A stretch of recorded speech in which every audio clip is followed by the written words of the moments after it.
کبھی کبھی ہم غلط وقت پر غلط لوگوں کے سامنے رو پڑتے ہیں۔ اصل میں وہ لوگ غلط نہیں ہوتے، بس وہ ہمارے حق میں بہتر نہیں ہوتے۔ غلط انسان کو چھوڑ کر صحیح انسان ڈھونڈنے سے زیادہ بہتر ہے کہ اس غلط انسان کو صحیح کرنے کی کوشش کی جائے۔ ہو سکتا ہے ہمارے حق میں جو شخص بہتر نہیں ہے، ہماری اصلاح سے اور ہمارے کوشش کرنے سے وہی شخص کسی اور کے حق میں بہتر ہو جائے۔ ٹھیک اس طرح جیسے ہمیں اس کے غلط ہونے کا پتہ چل گیا ہے، ویسے ہی ہمیں اس کے سدھرنے کا بھی پتہ چل جائے گا۔ تو تھوڑی سی کوشش ضرور کیجیے، بجائے اس کے کہ غلط انسان کو غلط کہہ کر چھوڑ دیا جائے۔ اس کی اصلاح کی کوشش کیجیے، اس کے اندر کی اچھائی سے اس کو متعارف کروائیے، کیونکہ اچھائی اور برائی ہر انسان میں موجود ہوتی ہے۔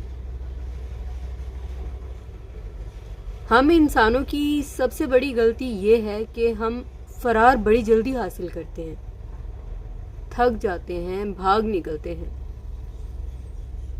ہو سکتا ہے ہماری تھوڑی سی کوشش سے ایک غلط انسان صحیح ہو جائے۔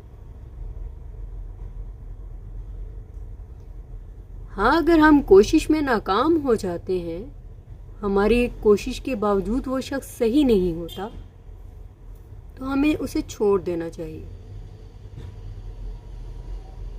اور اس کے لیے دعا ضرور کرنی چاہیے کہ پروردگار جو ہے اس کو ہدایت دے اور اس کو سیدھے راستے پر لائے۔ لیکن خود بھی کوشش کرنا مت چھوڑیے گا۔